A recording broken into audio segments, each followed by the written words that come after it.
Interesting.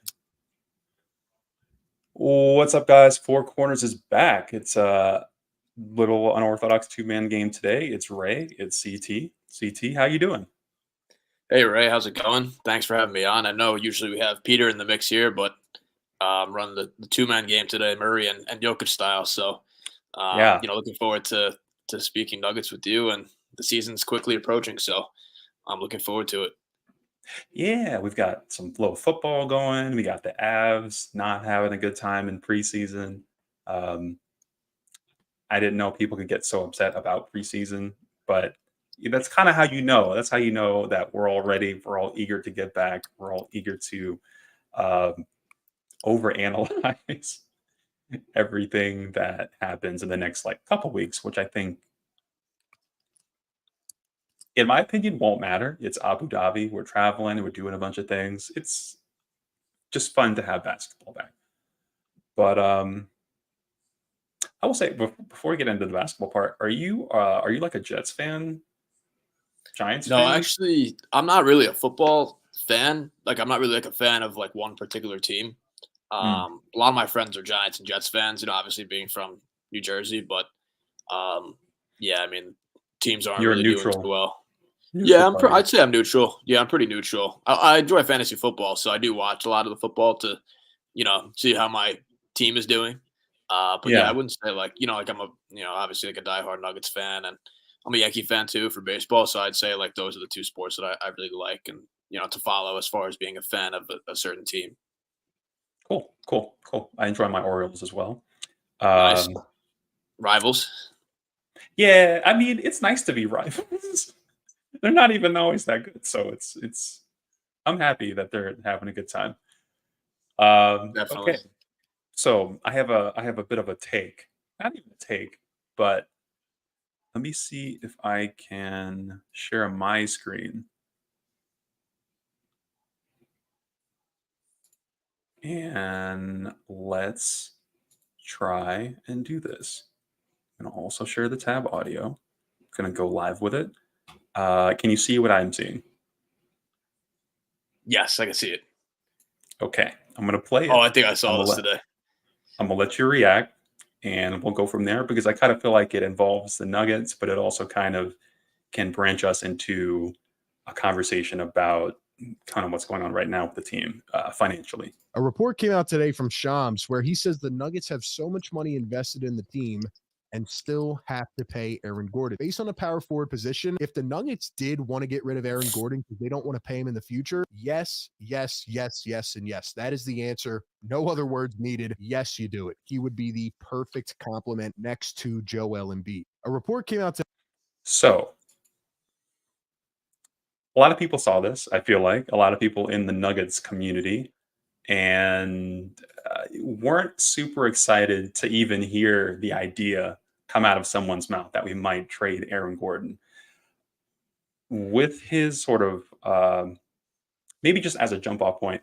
What are your thoughts about kind of his contract negotiation? And is that, when you saw that, is that something you even would entertain? I guess No, that's how I put it. yeah, definitely not something I'd entertain. I think Aaron Gordon's importance to the team is too substantial to really entertain a trade. Of course, obviously, if they can't agree to the extension and there's maybe an inkling that he doesn't want to be there anymore, that seems to be the opposite of what we're hearing. What we're seeing online. Gordon had said that he really enjoys being a Nugget. Obviously the fan base and the team has become really close knit. Since he joined.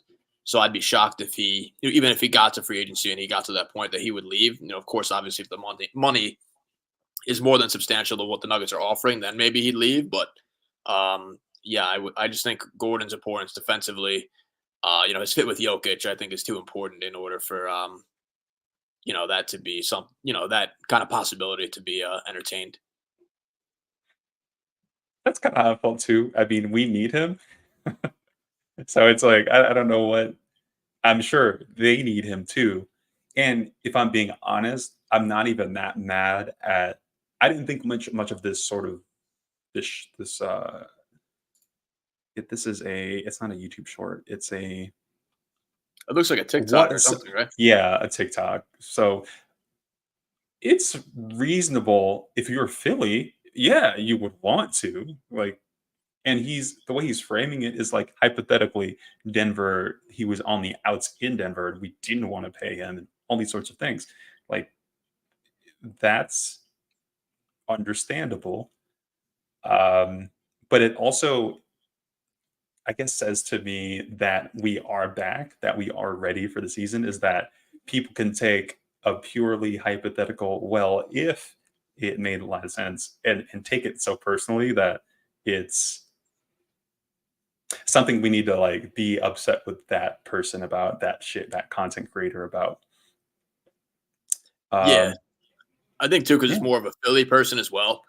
Nuggets fans and Philly fans don't necessarily get along, and I don't know. I just think that kind of hypothetical isn't even something like that's real because if you factor in Gordon's contract and look at all of Philly's contracts, right? They basically are on 3 max deals right now. Or I think Maxi, I don't know if he signed an extension or not. I have to go and look, but he's going to be probably near the max money when he signs that extension. Um, hey Grace, I shared it now. I shared it now. The link, but yeah, I think with the Philly situation, like that's kind of like an unrealistic scenario, but also too think Nuggets fans are kind of jaded after the KCP debacle and, you know, kind of reading what was going on leading up to his departure. Like there was kind of the tea leaves were there that he was basically gonna go, and they don't want. Maxey did sign a rookie extension. I must have been out of the loop on that one, but yeah, so that makes it obviously more the fact that that wouldn't happen anyways. But they couldn't um, pay him. yeah, I don't think because Gordon is not going to get a max deal, but he's going to get pretty substantial money. Um, so I don't think that even be a possibility, anyways. But yeah, I just think it's like I said before about the KCP kind of debacle. People would see now it's like Gordon the same way. Like people are saying, oh, they're not going to pay him and this and that. And Booth obviously in the press conference for a media day, he said that he'd like to, you know, have Gordon for on the Nuggets long term. So I think that's a very different rhetoric than what we heard about KCP. If you look at after the draft, Booth basically kind of admitted it that he was not going to retain KCP, and Christian Yeah, was going to be the starter, which we're gonna see on Friday. You know, just to kind of start how that goes. So, yeah, I think two different scenarios. But if I were to bet on it, I would bet Gordon signs that extension, and if he doesn't before the window is kind of up, I think then obviously then more cause for concern. But just have to get there first. yeah, that would certainly be its own conversation. I mean, the KCP example does make it clear that the buck does stop somewhere. There is somewhere on the scale of value versus expense that Denver has to say no. But I think we can all agree that Aaron Gordon is well within the range of what he provides and being worth. I don't know what they're going to pay him, but I would assume that it's going to be worth it. Now that said, so assuming Aaron Gordon signs that deal along with the Jamal Murray contract, I kind of think about whoever might be next. Not to say that Denver's going to go around saying, "Okay, who wants to get traded?" But I am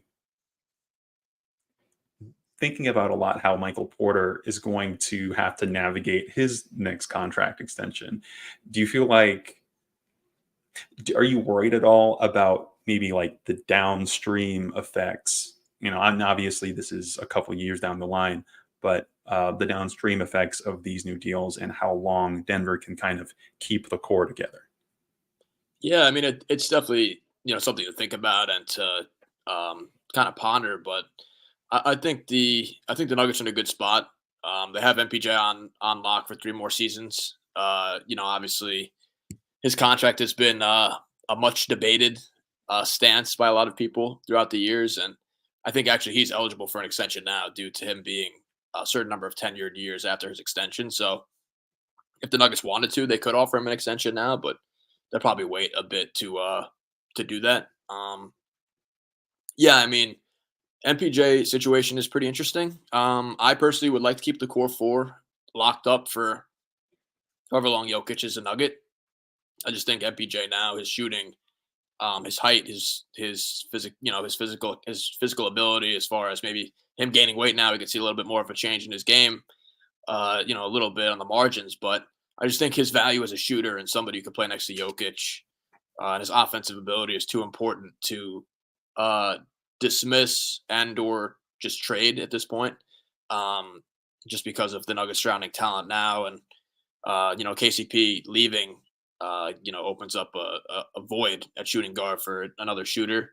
I'm sure we'll get to the Christian part in a bit, but I just think MPJ's offense is too important to kind of just dismiss his contributions and kind of what he's already provided. But also too down the line, I think he still has a little bit more room for growth to round out his game a little bit more, down the line. So yeah, it's definitely something to factor in. Of course, the contract and the payroll is going to be a bit expensive moving forward. So, but I think for me, just keeping that core four together for whether it's Jokic's remainder of his career, at least at the next 3 to 4 years, is something that's going to be vitally important, moving forward, because you need, these four guys are vital to keeping Jokic in contention. Obviously Jokic is the guy who, is the constant, but you also need the three other guys as well in the starting lineup to accompany him and to play off of his strengths as well. So yeah, it could be a factor down the line, but I think for now, since they're locked up for about 3 more years, the big three, and then obviously factor in Gordon's extension as well, I think that'd be great to have the four of them, in a Nuggets uniform for the foreseeable future. Yeah, I think it would. I mean, Mike does so much more than there are lots of guys who can shoot very well, and there Hmm. are lots of guys who can defend and rebound and be a big body. There aren't that many guys who can do both. And Right. he kind of allows you to have maybe one of the largest front courts in the league between him, Gordon, and who I also hope shoots better this season. That would also be nice. But Yep. that's kind of I can assume that he's going to shoot well on a game to game basis. So I think he is invaluable to providing Jokic and Murray the spacing that they need to do what they do. And maybe there's, to your point, I think even some more meat on the bone for him, maybe staggering with the bench, maybe getting just more threes up in general. I know that's, kind of getting into some of the things that they were saying during media day. I know Michael Malone made a really specific point about that in terms of last year, Denver really didn't get up a lot of threes. And if there's anyone who could get up more threes and who I'm happy to see, just like, do they even need to be good looks? I'd kind of be okay with him getting up, and Murray too, to be honest, 7, 8, 9 threes a game. Right. Yeah, for sure. I mean, those two guys in particular, like you mentioned, it's important that those guys just really take a lot of the bulk of the threes that the Nuggets take per game. I think Jokic, obviously, too, needs to rediscover his three ball, makes him more dangerous, and especially, too, now with KCP's departure and Christian kind of being an unknown, I would say, in the starting lineup, just because we haven't seen much of a sample size of it.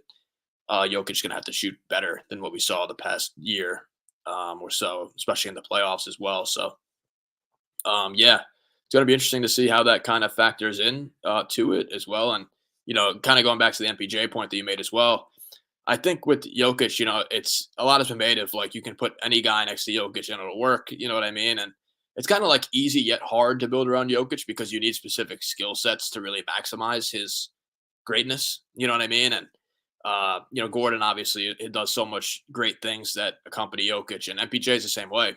He's a guy who's 6'10". He's able to protect the back line for Jokic, and um, obviously Jokic has some defensive shortcomings. That's just due to like his lack of athleticism. And I think Mhm. AG and MPJ are kind of like the perfect combo and tandem to facilitate those deficiencies, but also to Jokic is able, vice versa, to also help them out, as well, with their kind of, deficiencies in their skill set as well. So I just think it's an all around great trio on the front court. So hopefully, the extension gets ironed out before the season starts. Yeah. And, all that kind of culminating maybe for me in this question, do you think the Michael Porter contract is maybe where they do finally feel ready and willing to pull that trigger on going into the second apron? I think so. I think this is going to be a big year for Mike, especially with the playoffs. Shortcomings maybe, or like I'd say the bad kind of result in the Minnesota series. Of course, and a lot has been made of Murray's playoffs and his Olympic run as well. So I just think there's probably a lot of evaluation to do once the playoffs comes around this time around as well. Considering what's going to happen with Mike moving forward, especially if they give AG the money that he's I think obviously well deserved to make after his contributions to the Nuggets. So yeah, I mean I personally would I would go into the second apron for it if they're going to re up on Mike. I would assume if he were to get an extension, it would not be a max deal, probably around the AG type of money. Um, and I think now the fact that Mike already got that max deal from the Nuggets is something that maybe would be a factor in the decision making moving forward. Um, I think Mike's kind of statistical output warrants him being within that realm of maybe like right below the max, somewhere around there, I would say, considering his shooting ability and his rebounding and his positional height and athleticism and things like that. So, but yeah, I think that would probably warrant the second apron, if they're going to keep all four guys in Denver for the long term. But I know Mike has 3 years left on his deal, so he kind of has a substantial amount of years left and money left. So maybe next year I would say they go for it as far as the extension is concerned. Yeah, I mean, I do like the idea maybe of getting in on that early, especially if it can save them some money in the long run, give him some Right. security in the long run. And, when I think about replacing him, obviously we've talked about the basketball aspects of that, but I also think about the personality aspects of it where most guys with his skill set, with his blend of, different talents and abilities, they don't they're not cool with being in the position that he's in, of getting not as many. I mean, we saw this with Jeremy Grant, not getting as many shots as you might elsewhere, not getting the appreciation, the shine, the media attention that you might elsewhere. So yeah, I think Mike is. I agree. Like Mike is invaluable for what Denver does, both on but also off the court. I don't think it would be. I have a hard time seeing them find someone else to kind of do what he does.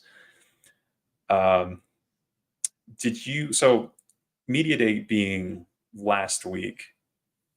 Did you?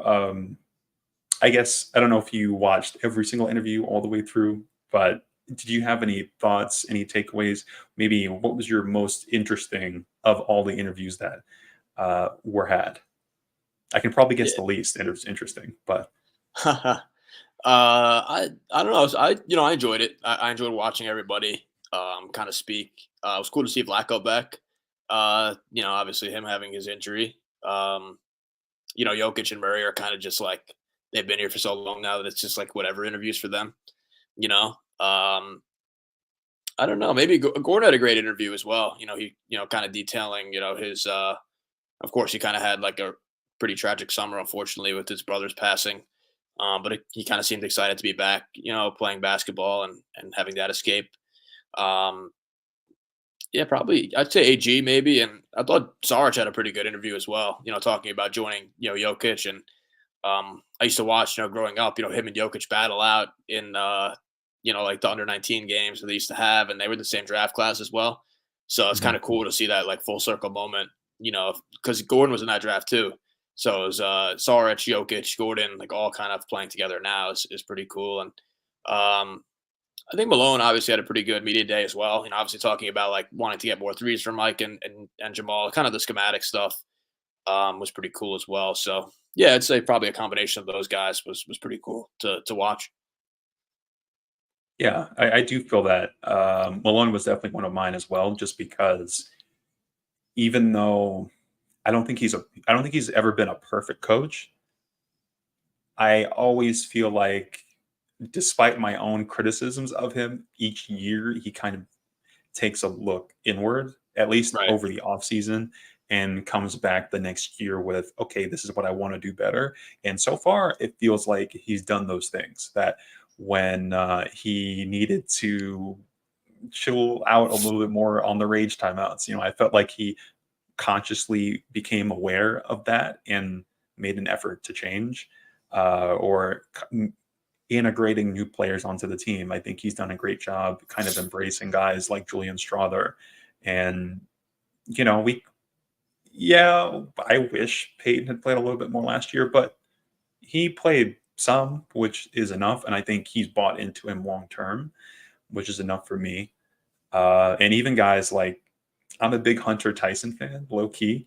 Actually, I also really liked his interview, and I like the way for a guy he kind of reminds me of Vlatko like 3 or 4 years ago, where maybe he's not the guy that like pops on film, that looks like he has that high ceiling, but he plays the game in a way that I really appreciate. He's smart, he works hard, he can score at all three levels, can pass, can dribble, can shoot, do all those things. And he, says the right things. I think he's going to be ready when Denver needs him. He seems like he's putting in the time in practice, and everyone seems to be talking about him, in some of these interviews, kind of transitioning into training camp. He seems to be the talk of the town, and that's always nice to see, just because maybe he's not going to get that day one shot, but I think there will be room for a Hunter Tyson when how many shooters do you really have on the team? So I know Booth said that, we've got like 9 solid guys, but I'm very optimistic that some of those guys, like 10 through 13, can, one of them, 2 of them, some of them, in some form or fashion, can step in and contribute. Yeah, 100%. There's always going to be, whether it's injuries or, players take a couple games off or whatever, they're going to have to kind of go deeper into the bench as well. So I think, it's going to be interesting to see, who can kind of stand out there, whether it's Vlatko coming off his injury, Tyson, like you mentioned, cool to see, people kind of hype him up a little bit. I know he didn't have the best summer league performance, but it seemed like he was in the gym a lot this summer, which is great. Then you have DeAndre, and you have, I think Trey Alexander is going to get some minutes as well, especially in the backcourt, kind of having a void, behind Russell and Murray. So we'll see, in that aspect, if those 3 guys can kind of contribute, on the outside looking at the rotation. You just need some other guys, to fill in, because the perceived top 9 right now is just the top 9. We haven't seen them actually kind of play yet. We know what the starters bring, of course, and I think Christian's probably a sure bet as well. But like after that, you kind of need some other options too. So it will be interesting to see like how those guys fare. Yeah, for sure. Another thing I thought was kind of interesting. Over the summer, I had kind of planted this seed of hope that Peyton Watson might get a shot at playing some 2 guard during the year. Yeah. And Michael Malone kind of talked about that as like an open competition, but at the same time, only mentioned Christian Brown and Julian Strother in that. Do you, I mean, I get that those are obviously the 2 main primary options that you want to have, but does that, I guess, disappoint you at all, or is it just me? Yeah, I mean, I don't know if Malone was maybe trying to hide that closer to the vest as like an option, Um, personally for me, and I know Will and Grace are I watched your guys' pod before. You guys did great speaking about the bench, and with Strother, his fit there. I think actually Strother is more of a better suit for the bench, as far as his skill set is concerned. I do like him a bit in staggered lineups with Jokic as well because he's a good shooter. Obviously, he's gonna have to kind of prove that this year, considering the percentages last year. But yeah, I mean, I think Peyton at 2 is a good lineup. We kind of saw it last year a bit as well, especially in that one Lakers game toward the end where KCP was out. Holiday actually didn't finish the game, and Peyton finished the game, and the Nuggets were kind of able to like bludgeon the Lakers on the glass and that one and like really go big. Because if you have Peyton at the 2 guard, I mean, Murray's your smallest guy at 6'4", 6'5", and your 2 through 4 is 6'8" and taller. It's pretty crazy. Pretty physically imposing and athletic as well, around Jokic and Murray. So I wouldn't be surprised if we see it a decent bit, especially in the regular season, but was surprising to hear Malone not really say that Payton would be in that competition and kind of put Yeah. Strother in there. I guess maybe he thinks maybe more from a shooting perspective, Strother would be a fit. Strother's pretty tall for a 2 guard at 6'7", but as far as like a Payton's defensive ability, I think he's gonna have to guard more of the point of attack this year, considering KCP and Bruce have gone, the past 2 years. So he's gonna have to fill that void along with Christian as being like a POA guy. Yeah, for sure. I mean, I would really like to see it just for the sake that it is that overwhelming sort of size factor that you can have on a court while still maintaining that enough mobility. At Right. least that's even for me as a taller guy, like I'm 6'4". I hate chasing around small players, like guys who are like 5'8", but they run a lot. That's Right. kind of the Achilles heel there. But Peyton is so athletic, so mobile. I think he can do just as well a job, I think, as anybody at being an elite defender. And even from like when I think about scouting players and evaluating players, that there's a I almost feel like, and I'm kind of curious about your thoughts about this as well, because I know you do a lot of scouting, but that the guys who do end up dominating at whatever their position is are usually the largest at that position, especially not just with height, but also weight. Like I think about Luca at point guard is bigger than anybody else he's matched up with. Jokic at center is bigger than anybody else he's matched up with. Right. Aaron Gordon is stronger and probably weighs more than anybody else he's matched up with. He's going to bully you if you're playing some sort of like stretch three at that four spot.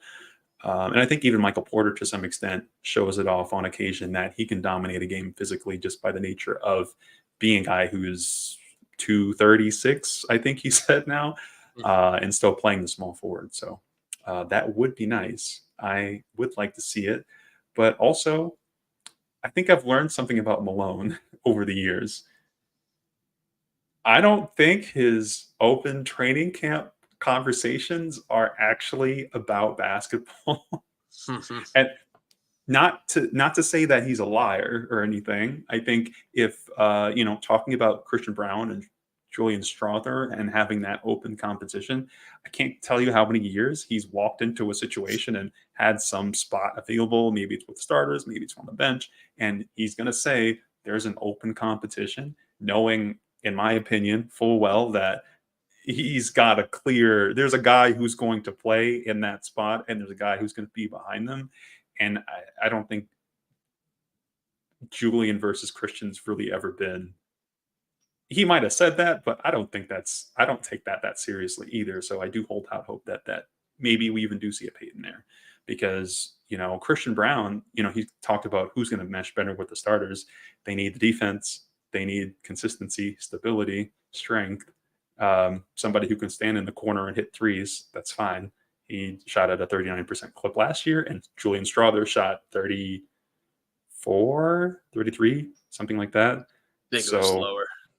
I oh, think it was 30. Unfortunately, his percentages wasn't good, but I think it was mainly because of the injury that he had. So that kind of drove it down. But he's gonna. If I were to bet on it, he'll shoot a lot better this year. I think so too. It's just talking about who's got the resume. He's also just Yep. got like 400-500 minutes in the league. So I think Christian's kind of a lock. I don't want to assume.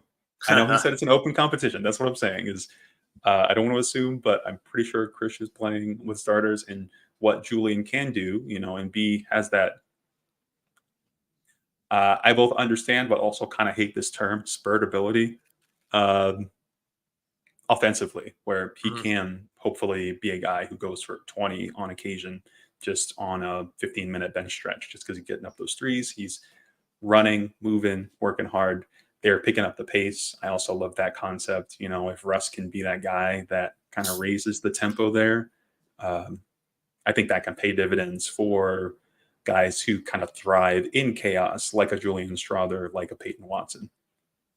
Yeah, for sure. Yeah, I think what you said about the open competition point, it's usually never an open competition. It's more of just like driving the kind of the competitive edge, I think, between Christian and Julian. And Mhm. Julian was in the summer a lot. That was in the gym a lot this summer. You kind of saw like the pictures that came out of he was always in the gym um, this summer practicing, because I think he was kind of maybe a little bit down on the fact that his season didn't turn out, especially toward the end, like maybe that way he wanted. So, obviously Kate, he said it too, like KCP leaving kind of opened up another spot in the rotation, and he kind of wants that to be there for the taking. So, um, I think that aspect from Malone, I think usually drives the competitive edge for those guys. But yeah, I think like you said with Peyton too, he's gonna have to prove that he can be not a knockdown shooter, but at least a semi-consistent shooter. At the least that two guard spot in the 35. past. I think 35 is something that is realistic. I think around there, within the ballpark there. Um, Mhm. Definitely would be good if he can kind of get to that spot. And I know he was working with the Nugget shooting coach a lot this summer as well. So maybe some amendments to that shooting form could help him out, this year. Yeah. Um, I do. Yeah. 35 is plenty. Especially, although, I think both Christian and Julian can do a lot better than 35% from three. Just based on the fact that, I mean, Christian shot way better than that last year. I don't think the nature of his shots are going to change, or where they're going to come from, or how they're going to be created. I think he's still going to shoot a lot of the same shots, just more of them. With Julian, I think it's a little bit different because he does, and Denver is trying to encourage him to be more of an on-ball player and create a little bit more for himself. So um, I could see Christian, if you gun to my head, Christian ending up in a similar like 37, 38% from three, and maybe Julian's at 35, but he's doing it on volume. He's doing it on moving shots. He's doing it on a little bit of a higher difficulty. So I'm optimistic. And, if it doesn't work out, Hunter Tyson is a bucket. That's how I feel. I'm buying this. I'm buying the stock.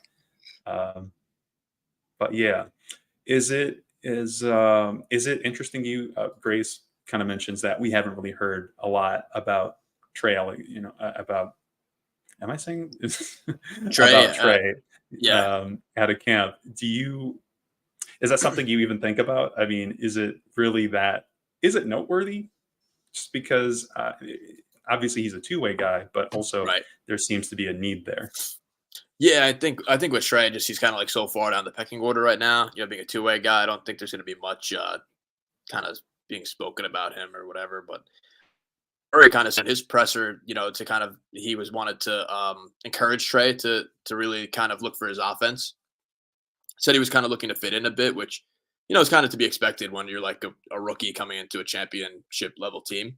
Um, I think as preseason goes along, we'll see a bit more of Trey in that aspect, and it'll be funny if we see Malone play Trey over Pickett because Malone was very complimentary of Trey in the summer league practices that he had, and I don't know. We'll see. It didn't look like Pickett was in the Nuggets gym a lot this summer from what was kind of put online. So I don't know in that aspect maybe if that kind of has anything to do with it. But yeah, I don't think anything for concern. But we'll see kind of how he fares in the preseason. But I expect Trey to get some minutes this year, especially when Murray is sitting.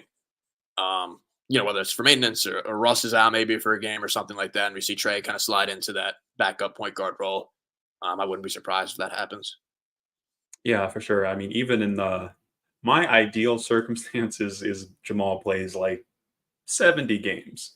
That would be awesome. I would be super impressed. That would be leaps and bounds, above where he's been. Yeah, he definitely needs to And play games this year, especially like you said, he definitely has to play more games than he has in the past year or two. I know he was coming off the ACL 2 years ago, but especially with the contract in effect now, and the Nuggets kind of being down another guy in KCP, he's definitely gonna have to play a lot more games than he has in the past for sure. yeah, I do think when you get paid like you're one of the best players in the league, people don't just expect you to be one of the best players in the league for like 2 months, a year. They kind of expect that the whole time. Not to Right. say that he has to be finals Jamal Murray in October or November or December, but he definitely needs to start hotter than he has in past years. Can I get 19 points a game in October? You know, can I get Mhm. 20 points a game in November? I think that would go a long way for me, and I think for him in not getting the hate that I think he, to some extent, might be aware of. Yeah, we Um, definitely need to see that consistency as far as earlier in the season. Murray kind of likes to percolate a little bit. Like he likes to ease into it a little bit and then kind of, be on a steady incline. But definitely would like some more consistency from him early in the season. Mhm. I think That's that'd be cool. good. It's cool if you're Jeff Green, cool. Right, right. If you're Justin Holiday, cool. Take it easy. It's still early. You're in your mid-30s. Jamal Murray is the second best player on the team, or at least has that. That's his role, Mhm. and he gets paid like it. The expectation is there. I would have liked him to be a little less like. I had hoped he was a little more amenable in the interviews. Oh, the media Because day? Yeah, 'cause sometimes Yeah. he is. Like I've seen some clips with him talking to I think recently I was circulating for him talking to Katie Wingy about and it seemed like he had a good mood, happy to talk, gives solid answers to things, thinks about it. But I don't know, something about maybe it's that most of the media staff are men and he's a feminist. I've heard that theory. But yeah, I don't know what it is. I wish he was a little bit more, I don't know, Kinda, okay with the talkative. responsibility. Yeah, Yeah. of opening up, and you don't have to bare your heart every night on the mic necessarily, but at least even if they're canned answers, thoughtful canned answers uh, would be nice. But yeah, tying it is interesting that you say that that Pickett hasn't really been in the gym a lot this summer because yeah, I've never seen a guy lose the I'm not in the obviously we're not in the locker room, but it felt like he lost the locker room. Like not just yeah, I mean, coaches, staff have included like kind of the faith of the team. So it is interesting that he still is in the position he's in. I'm happy. I like Tyson. I like some of these other guys. But if there's like a miss on the team, Pickett might be better off. It's not to say that he can't play. Watching him and watching some of his college tape, I think he has some skills that could translate to the NBA. It's just he has weaknesses that you can't just like throw him out and be like, go do the thing. Right. Because, you need, I would like to see him go overseas maybe for like 4 or 5 years where he can pick up some strength, which I think he kind of needs to play the way he wants to play, get some experience, get some even just have a resume that coaches can say, okay, well, he has done it before at a professional level. And maybe he can come back in the league and have like a kind of the way PJ is trying to come back or the way Yeah. Faku came into the league. Like he Dante can Exum, be, maybe. yeah, yeah. But right now, Denver doesn't have the time or capacity or the minutes or the, Like the you could bandwidth, basically. yeah, you could scheme him into good positions, but you could scheme a lot of guys into good positions before you spend that time for him. So I don't hate him. I feel bad that he's in the position he's in. I wish they were almost like flipped. If he was the two-way guy and Trey was on the roster, like that would be nice. Yeah. Um, We might see that sooner than later, especially if Trey is, proving himself to be a kind of the third string guard. I think we might see that before the playoffs, especially. If that kind of comes into play there, I wouldn't be mhm. surprised. So yeah, we'll see. Yeah, or maybe they want the roster spot for something for someone. Right. Um, Maybe something isn't going right. I'm not. I'm okay with them waiting. You might find that you need something, and maybe he's contract filler for some veteran somewhere. I don't know, but outside of that, I'm super optimistic. Like the vibes are good. The Russell Westbrook experience seems to be going well so far, and I know it's only been a few weeks, but I don't know. I like the energy that he brings. I like that people seem to be responding and engaged with how he's navigating being on the Nuggets and being in Denver. And not making everything about himself, which is really all he needs to do. I don't think anyone's expecting superstar level play like he was when he was younger. He is 36 almost. So, just do what you do in a small role and be cool and be a good guy, and we'll all be happy.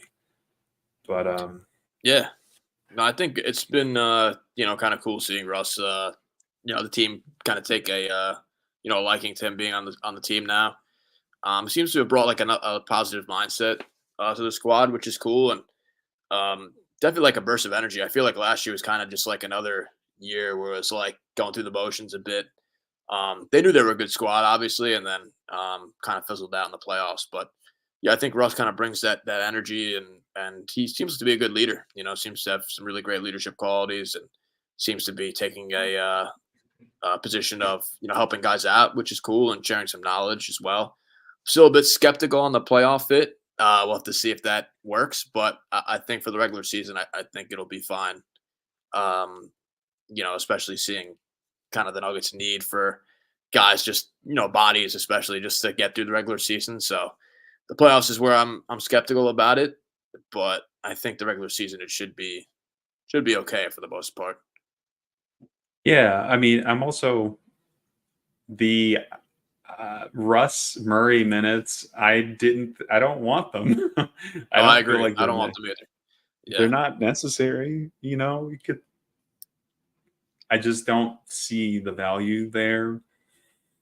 But talking about kind of rotations and things like that. So preseason kind of starts Friday, and depending on when you're listening to this, we're recording this Wednesday night.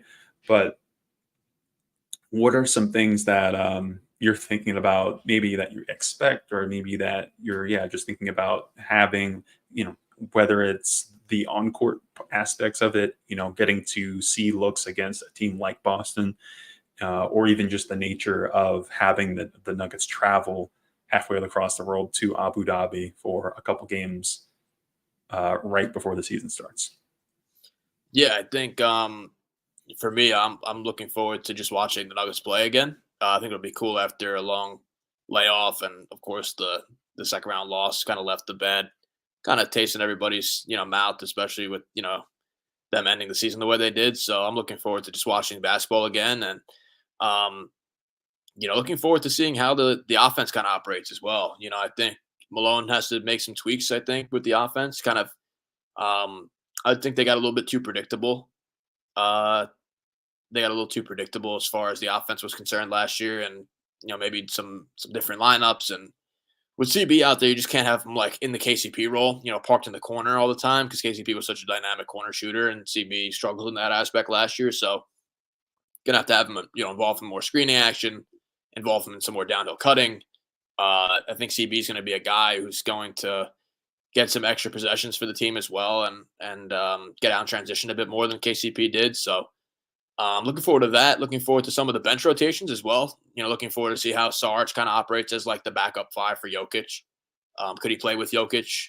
I wouldn't advise that necessarily, but I think kind of being the backup to Jokic and playing a lot of the offense through him and Russ is something that I'm looking forward to seeing. Seeing how Julian operates with the second unit. Payne looks to be out for the first two games, so kind of a little bit behind the eight ball there, which is not the best thing. But like you said before, I think that kind of opens the door for Vlatko to get some more minutes, and Hunter Tyson as well. But yeah, I'm looking forward to seeing how the Balkan front court works with Vlatko and Dario. I want to see how that kind of fares there, because you need some shooters next to Russ and Peyton in those lineups. So maybe Vlatko could come back and kind of re-energize the bench a bit. But yeah, looking forward to the rotation, seeing a little bit more of the offense kind of shift a bit as well. And I think it's cool, like, seeing like other guys in the mix, like that first season where like Bruce was on the team and KCP was on the team, right? Like we were kind of all looking forward to like how the roster would look in those first couple games. And I think like coming up on Friday, you're going to see some new faces and like how they are integrated into the lineup, and will be interesting to see. I'm looking forward to it. Yeah, I mean, talking about some of those, maybe the bench, maybe some blended lineups with the starters. Um, I am also excited to see whatever it is that they come up with. What would be, I mean, going into it, some things that you would like to see, ways that they can go about playing, in some of these tandems that we're a little bit worried about. Grace mentions Russ and Jamal playing together. That's being something that maybe might be clunky, but is also something that's necessary at certain points in the year. And kind of similarly with Dario and Jokic, and maybe a few other combos on the team. But I think mainly those are the two that are kind of like, I don't know about this. Um, if you can project in your mind those two working out, what does that look like? Yeah, I think it's a great question. I think with Russ and Jamal, you have to play a lot of spacing with those guys.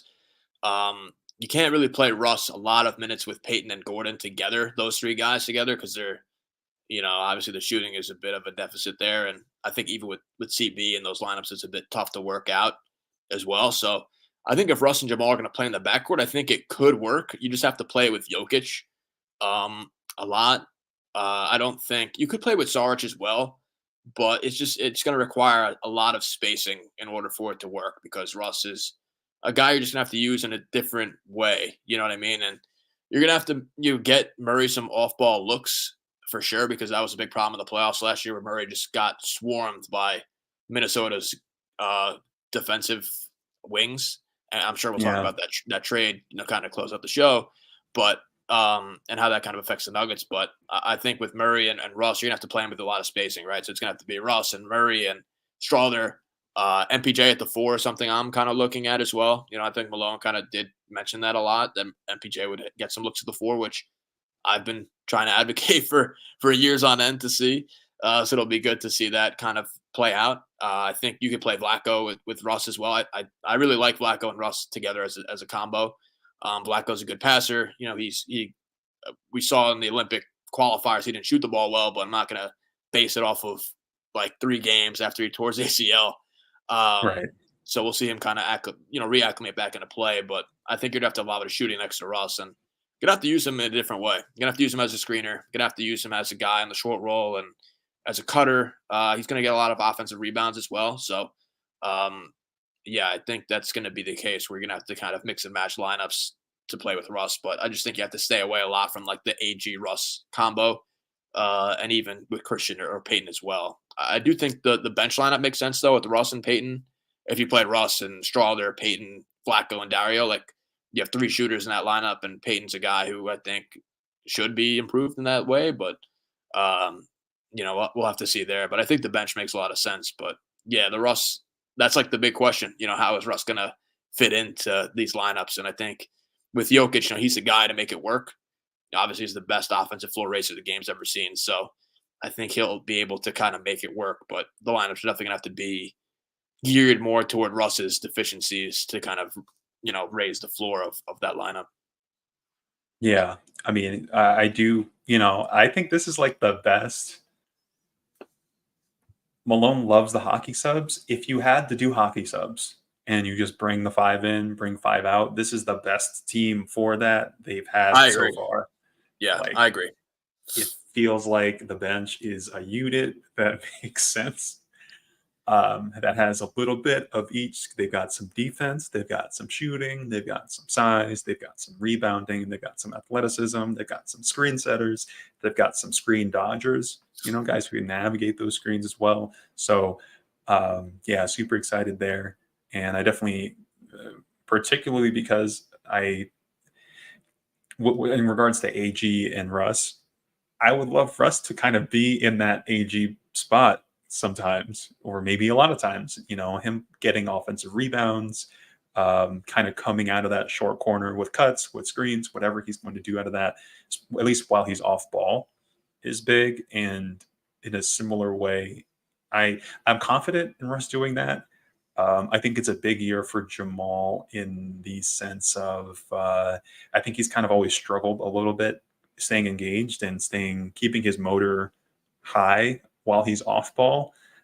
Can he do that well? I think those are kind of the two things that I look at in a similar way as far as like the Russ Murray connection, because obviously Murray is a good shooter, as well as mentioning. Um, and yeah, maybe Russ can kind of contribute a little bit more on the defensive end than he did when he was having to put up triple doubles every night and that sort of thing. That everybody can still pass. He's not blind in that sense either.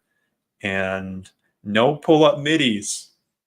No pull up middies. Thank you for Yeah, Russ. I mean, yeah. He's definitely gonna have to rein in his offense a bit, and not go off the script. Kind of play into more of his strengths, short roll stuff and things like that. Cutting, getting into the paint a bit, getting downhill in transition for sure. Yeah, like Will said, I do agree that the fact that I do think Russ's defense is um, good, at times not good, but I do think he's a better defender than Reggie was last year, and those lineups just used to really infuriate me, and I know a lot of other people as well, playing Murray and Reggie in the backcourt together. I think Russ is a better fit as far as Russ is a good passer. Like Grace said in the comments, Russ is a good passer, and he kind of accentuates Murray's deficiencies better than Reggie did. Kind of more on par with what Bruce was, right? I think Bruce is obviously a way better shooter than Russ. But Bruce was a guy as well who, obviously was able to get downhill in transition. He brought some competitive edge. And he was a guy too as well. I actually thought his passing was better than I thought back in that season as well. So,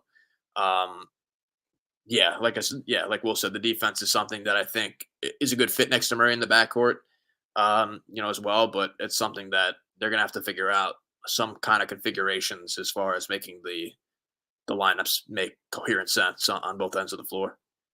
yeah, for sure. Anything is better. I mean, I know Reggie started the year well, but I don't say anything is better than what he gave us overall. But Yeah, Russ is going to do so much more on a regular basis, rebounding, defending, to the extent that it's relative, but still relatively, it's a lot better. And just being a better fit around other guys and integrating himself and being a good teammate. I don't know. Not to say that Reggie's a bad teammate. It's just I think Reggie can be a frustrating teammate sometimes. If it was me and I'm playing next to Reggie Jackson, I would be frustrated sometimes. That's what I'll say. yeah. I mean, some of the shot selection I think, was kind of like out of necessity with that bench unit. Was just, I was like looking back on it past couple of days, like that bench lineup was so bad last year with the spacing that they had with Zeke at center, and I think Dario and Flacco returning as well. Like Flacco was such a big void last year that they missed. Just as not even just like a Flacco the player, it's Flacco the skill set that they were missing. You know what I mean? As far as like Mhm. someone who was a willing shooter, someone who was a good passer, and someone who had positional size. It's like just the archetype of player. It's not necessarily Flacco, just the He's archetype of guy he's a that they complete missed. player. Like he can pass, he can dribble, he can shoot. Not Right. saying he does any of those things at like a super high level, but He he can do can it. do all right. Mhm. And that's really nice to have as a teammate. For sure, for sure. And like you said, I think you made a great point with like the bench is more well rounded than last year. And you can kind of see it now with like Schroeder another year under his belt, Payton another year under his belt, and getting some more veterans in the mix is important. And yeah, like you said with Reggie as well, like not to throw him under the bus, but I mean his playoff output was just not great. As far as like the minutes obviously weren't a lot, but even too like his production was not there. So I think as far as the substitutes there, I don't think it'll take a lot to kind of like compensate for what he provided in the playoffs. It's kind of like I don't have sponsors, so I don't really care about saying this. It's kind of like Kamala Harris to Joe Biden. Like maybe you're not super excited, maybe they're not perfect, but it's a step in the right direction relative to what you had. So um, when maybe before we get to the Wolves trade, I did want to ask: do you feel like how in or out are you that Zeke can like find? I'm not saying he'll be an every night player or that he'll play maybe that he'll be long. Yeah, not that he'll be an every night player, but do you think Zeke can even given that they're a little bit more well rounded, that they won't need him to play center exactly? They won't need him to a lot of things he did poorly last year. Screen setting, He's a really bad screen setter for being the size he is. Yeah. Not being a great role threat because he's a good athlete. I'm not saying he's a bad athlete, but you're talking about lob threats and that sort of stuff. He's not finishing over guys, not necessarily having the touch to hit floaters either.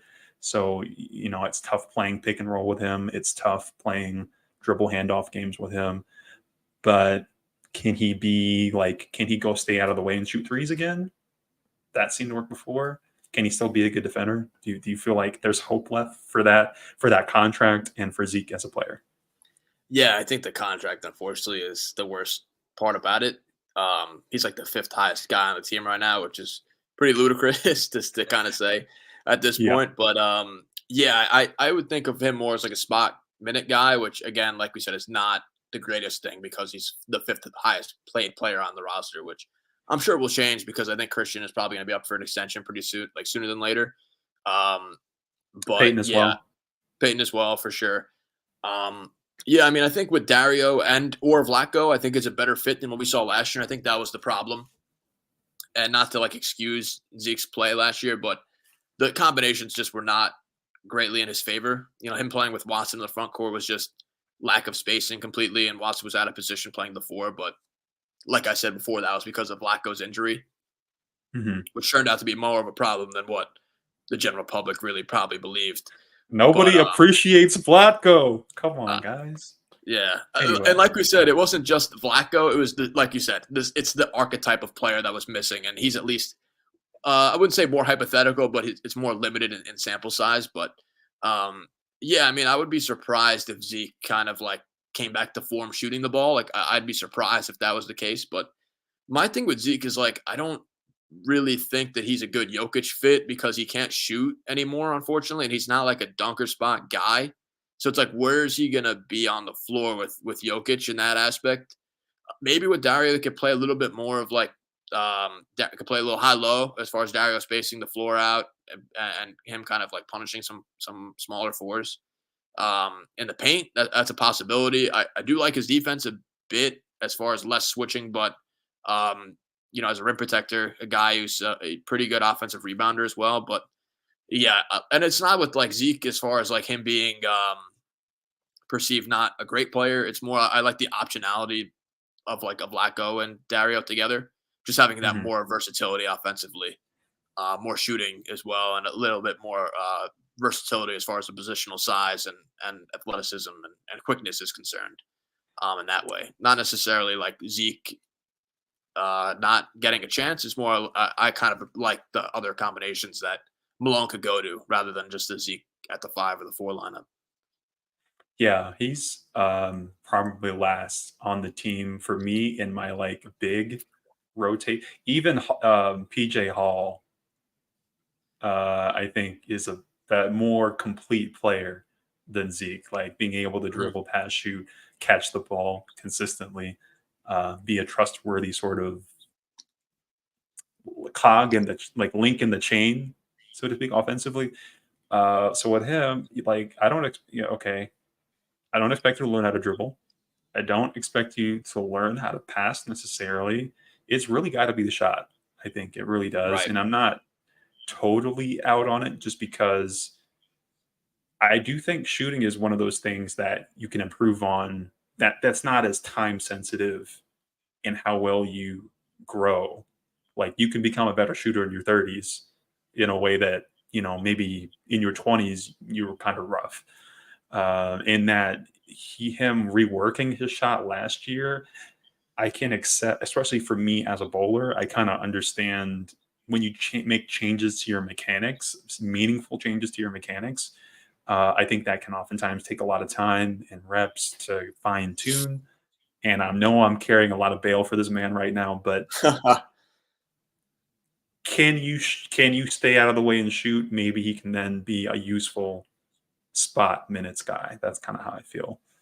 But Yeah, I'm skeptical about it, but I mean, it would be if he could turn around his play somewhat this year. I think that'd be beneficial, at least to try to maybe trade the contract if possible, or if he can contribute to the team. I mean, those are the two kind of options that are within the realm of possibility, at least. There was a trade the other day, not the trade we're about to talk about, but a trade involving Najee. Well, actually, it is the same trade that we're about to talk about. I think a different Najee is going to New York, right? Yeah, yeah. Other way to the Other way, Hornets. he's going to the Hornets. Okay, that scared the hell out of me when I saw that headline because I saw like 6 second-round picks flash before my eyes. You know, You thought Booth was emptying out the chamber, but yeah, I was like, oh, no, I would much rather like sit on it a little bit, let it equalize, let people forget how bad of a season he had last year. And maybe in some small sample sizes, sure, he can have some okay minutes and go from maybe you don't have to give up so many assets, or maybe he can even most optimistically maybe be a neutral asset relative to his dollar amount. But probably I don't know. We'll see. That's a long shot maybe. But let's talk about maybe the rest of that trade. Sending Carl Anthony Towns to the Knicks and Julius Randle along with Dante DiVincenzo to the Minnesota Timberwolves. Let me start with the most toxic question. Who won the trade? I think the Knicks won the trade just because I think Carl Towns is the best player in the trade. Albeit the contract is pretty tough. As far as what the Knicks are, having on their payroll. Mhm. Kind of helps though that Brunson did give up a chunk of money to accommodate this run that they're having. Right. I'd say so. I think the Knicks won the trade 'cause I think Cat's the best player in the deal. But yeah, it's definitely pretty volatile on both sides. I think for sure. I'm really excited for the Knicks. I do think I feel like that was a bigger deal than I think is being not Brunson kind of giving them that space, signing early so that okay, maybe he's not eligible for as much, but it kind of gives them that flexibility because all of a sudden, you've been able to bring in other not superstars, but really high level players, and you've got arguably one of Bridges. the best, yeah, starting fives in at least the Eastern Conference. One that I think you can put out a 5-man unit that can compete with the Celtics. I agree. That's like leaps and bounds ahead of where they were, and maybe it depletes their depth a little bit. But at the end of the day, you do kind of need that strongest punch if you want to compete. And I like when the Knicks are good. I don't want to be like, the NBA is better when the Knicks are good. But I think their fans are fun. They're one of the fan bases that I appreciate the most. They're very if you're a Knicks fan, it's been a long life for you. Like not just a year, not just decade. Like if I'm being honest, it's been a long experience, I would have to say, if you're a Knicks fan right now. So it's nice to not feel like Boston is just gonna cakewalk to the finals. Yeah, that's And what they did last year. right. And I think Karl Anthony Towns, it's kind of the perfect situation for him where he can be the best shooting big man of all time, and that's really all they need him to do. And that I'm happy for Yeah. them. But I also to talk about Minnesota a little bit. I don't think it hurt them as much as obviously they're not as good as they were last year, but I don't think they could have sustained that core long term anyway. It's kind of how I feel. Yeah, I mean, I'd agree. I think to kind of agree with your point, I think that they didn't get all around much worse. I do think the area they got worse in was their matchup with the Nuggets. I think the matchup with the Nuggets now is going to be much more in Denver's favor. Carl Towns last year, I know Grace and we spoke on it. I don't know if anyone listened to it. If you guys listened to it, we were in a space the other day talking about the trade, like after it broke, as far as the Nuggets were concerned. I think this is going to help the Nuggets a lot because Carl Towns last year in the playoffs, like he was excellent against the Nuggets. He was a big factor in slowing down Jokic. Begrudgingly, I'll admit it. That he, his length, his height, his athleticism was a pretty decent deterrent as far as like the schematics that the Wolves kind of put out there. Having Gobert as a roamer, but Karl Towns was able to kind of hold his own a bit, guarding Jokic in the post. Staying with him on the perimeter as well. So I think kind of going from Karl Towns to Randall is a significant downgrade in that aspect of guarding the Nuggets because you put Randall one-on-one on Jokic. Randall obviously is a bigger body, stronger for sure, but he's just not as close to being as tall as Karl Towns. Towns is like a Mhm. what 6'11", just like 7-footer, close to it. Randall's like 6'7", Yeah. 6'8", around there, and and at 6'8", I think is generous, honestly. Um, he's just much smaller than Karl Towns is concerned. I think Jokic is going to be able to punish that matchup more easily than kind of what we saw last year.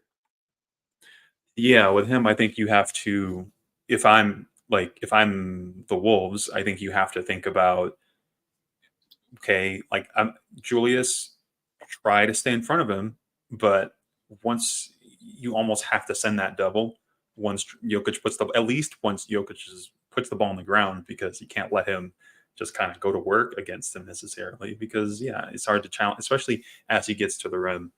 But I do think, they do still have free bigs that they can play. I think They that's do, something, you yeah, know. they do. Just a little bit less versatile, I think. Yeah, yeah, for sure. But I do think Towns and Reed can work. I'm sorry, not Towns and Reed. Gobert and Nas Reed work. If they wanted to start Nas Reed in a playoff setting, I would recommend it, honestly. I think Julius Randle kind of makes a lot more sense to me, being that like secondary guy who leads a bench unit or leads that sort of transition between the starters and the bench, more than how he fits in with the starters. Or you could also, yeah, play Randall and Reed. It's not It's as pretty tall. solid. Yeah, it's Reed is pretty light and Randall is pretty short, but it is a tandem that I think fits a little bit better than what will probably be their starting lineup. And Dante DiVincenzo is pretty good. Yeah, DiVincenzo is good. He had a good year last year with the Knicks. I know before that he wasn't really as good with the Kings and the Warriors. So I'm kind of curious to see like how that factors into play. Going from there to Minnesota. I'm sure he's going to be used more as a shooter, good defender as well. But I just don't think he's a guy who's going to stop Murray. Kind of like we saw with like McDaniels, and Ant was very good on Murray as well. Um, Nikhil Alexander Walker, of course, another guy too.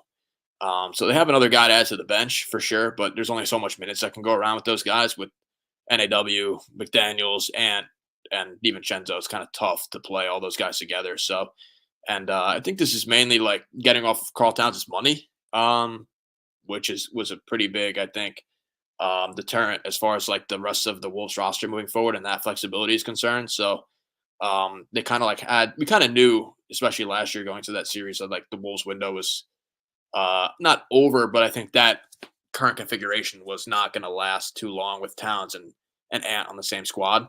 Um, and I think with Randall too, I think he has 1 year left on his deal, so he's going to be a free agent after this one. So they could flip him at the deadline for somebody else, whether that be a Brandon Ingram or somebody else to kind of help facilitate Ant and the rest of the team. But I don't know. I just think what Karl Towns did, if we're talking strictly from a Nugget situation, I think they got worse guarding the Nuggets, which I think the Wolves were the biggest threat to the Nuggets this year. Especially with KCP's departure, the Nuggets were down another shooter.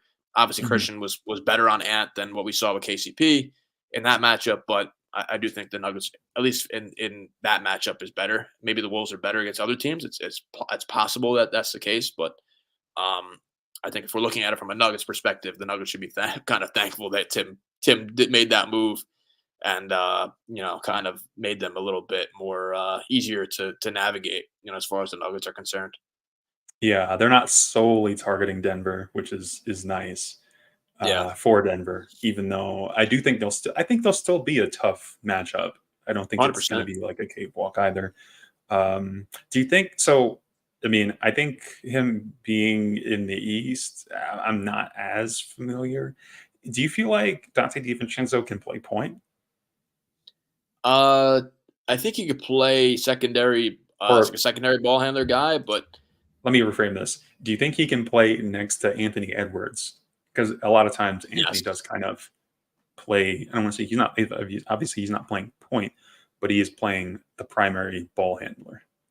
Yeah, I think he could play next to Ant. 'Cause we kind of saw it last year. Brunson plays more of a heliocentric ball than what Ant was. You know, the Timberwolves kind of played a little bit more, I'd say like team ball.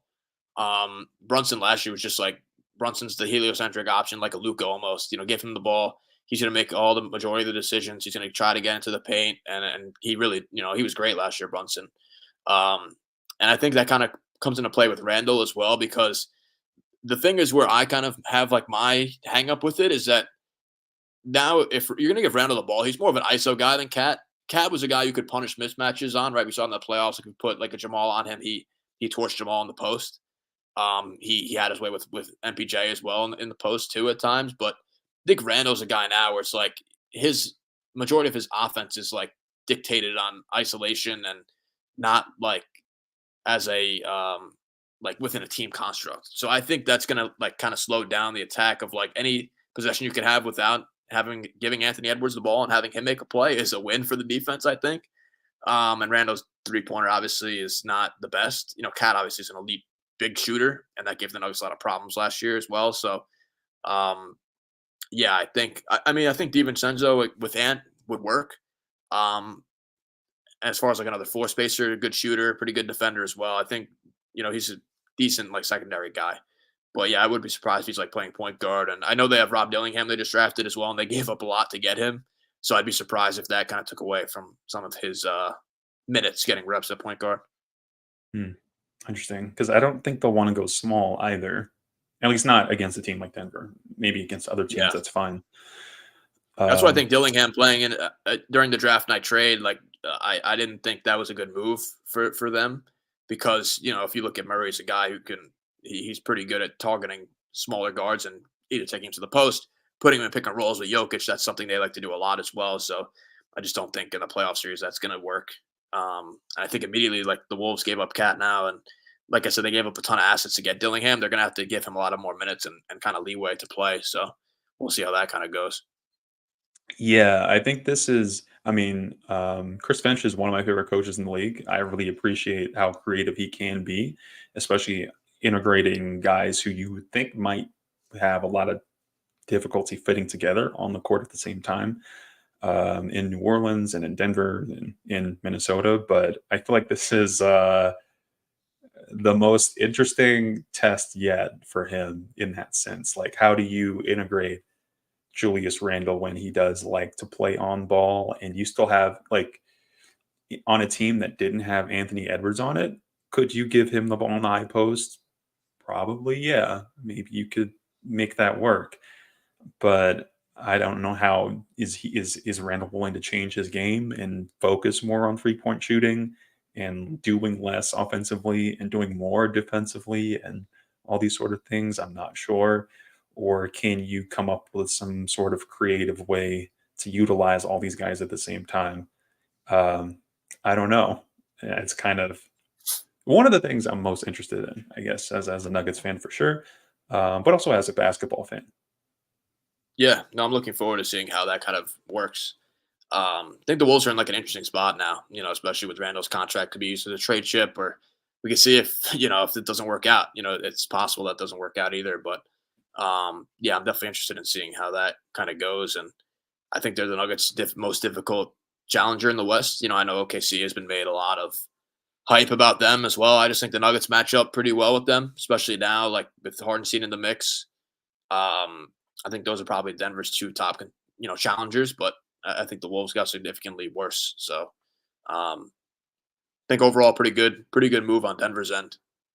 Yeah, yeah, I think it's a point of optimism for sure, especially after last season. And it's funny, it might even be the case that like they never meet in the playoffs. I think that would Yeah, be the most ironic outcome. But even maybe stepping back from that, I do kind of feel like bringing it back to what my original question was, who won the trade? I kind of feel like it's a win-win. I feel like both sides kind of accomplished a lot of what they needed to with the trade. And kind of like what Paul Jones mentioned, long term, I think this is going to enable the Wolves to kind of stay in contention in a way that um, the Knicks might not be able to. I mean, I'm a lot higher on the Knicks this season for sure, but 2 seasons down the line, 3 seasons down the line, can you pay everybody you have now? I'm not sure. So, but hey, what were y'all doing before in New York? I mean, so Yeah. I mean, with the Knicks, I'm looking forward to that team this year. I've gone to a couple games over the past couple years, which is cool to see them in person play. mhm, Um, I think they have a really dynamic lineup this year. Look at Brunson, Hart, Anunoby, Bridges, and Towns. I think that's a dynamic 5-man unit that can go toe to toe with the Celtics. And that was the thing last year with the Celtics, is that they were kind of, you saw Tatum in the summertime. He was like, we were thankful that the Wolves took out the Nuggets because that was the matchup that was going to be the finals, and could have been a problem for them. And the Celtics just weren't really challenged in the East. Looking at their kind of run that they had. They played like a banged up Heat team, played the Cavs, who were also injured as well, and then look at that conference final series against the Pacers. And Halliburton was out. They had a pretty easy run. So, I think the Knicks at least could be a challenge, for them. Kind of looking forward to having more better East teams than the West always dominating the league. yeah, fingers crossed for that one. I just hope Giannis makes it to the playoffs healthy. That would be nice because that's something I feel like the last few years really. Maybe it's just his burden during the regular season, but um, he's so great, and we all want to see that at the biggest stage. And it would be kind of depressing if for Milwaukee, I think, if they just kind of fade out of existence in this way, and you never know what's going to happen in the future and that sort of stuff. I don't want to make the podcast about um, him leaving or anything. That can be a future thing, but yeah, hopefully the East is better, and yeah, hopefully this kind of creates an opportunity for the Nuggets to take a step forward. Um, I think we can close out here. Did you have anything you wanted to any like final parting takes, thoughts, Yeah, ideas? yeah, for sure. No, thanks, Ray, for having me on. Always great hopping on the pod and speaking with you and Pete.